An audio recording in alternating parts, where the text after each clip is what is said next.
Asal-usul Desa Watu Belah, diceritakan, seorang pati dari Kerajaan Galuh Pakuan, yang bernama Ki Patih Manik, diutus oleh rajanya untuk menghambat perjalanan dakwah Pangeran Walang Sungsang dalam menyebarkan ajaran Islam di wilayah Caruban. Bertemu dengan seorang gadis cantik yang bernama Nyi Mas Serang, putri dari pasangan Ki Gede Mayaguna dan Nyi Gede Renda. Melihat kecantikan Nyi Mas Serang, Ki Patih Manik pun jatuh hati dan bermaksud meminang Nyi Mas Serang.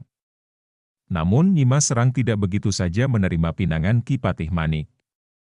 Beliau memberikan syarat kepada Ki Patih Manik untuk membabat hutan dan membuka pedukuhan sebagai syarat agar dapat meminang Nyi Mas Serang.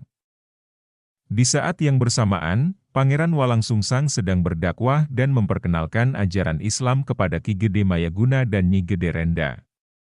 Pangeran Walang Sungsang yang melihat Ki Patih Manik sedang membabat hutan, Pangeran Walang Sungsang datang menghampiri Ki Patih Manik dengan maksud untuk membantunya, namun Ki Patih Manik yang mengetahui jati diri Pangeran Walang Sungsang menolak, bahkan Ki Patih Manik meminta kepada Pangeran Walang Sungsang untuk adu kesaktian.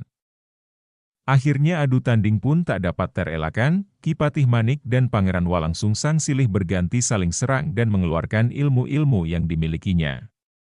Dengan segala kemampuan dan keahlian ilmu kanuragan yang dimiliki, Pangeran Walang Sungsang berhasil membuat Ki Patih Manik kewalahan, sampai akhirnya Pangeran Walang Sungsang dapat membelah batu yang menjadi tempat bersembunyi Ki Patih Manik dengan ilmunya.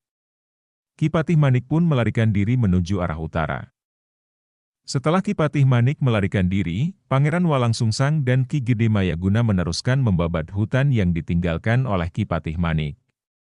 Setelah pekerjaan membabat hutan selesai dan pedukuhan baru pun tercipta, lalu Pangeran Walang Sungsang menamai pedukuhan itu dengan nama Watu Belah. Nama Watu Belah digunakan sebagai pengingat bahwa dahulu batu tersebut pernah dijadikan tempat bersembunyi Ki Patih Manik. Tak hanya menamai pedukuhan tersebut dengan nama Watu Belah, Pangeran Walang Sungsang pun mengangkat Ki Gede Mayaguna sebagai Ku untuk memimpin dan berdakwah menyebarkan ajaran Islam di tempat itu. Sedangkan batu yang menjadi simbol dari pedukuhan itu sampai sekarang masih dapat kita lihat di Desa Watu Belah.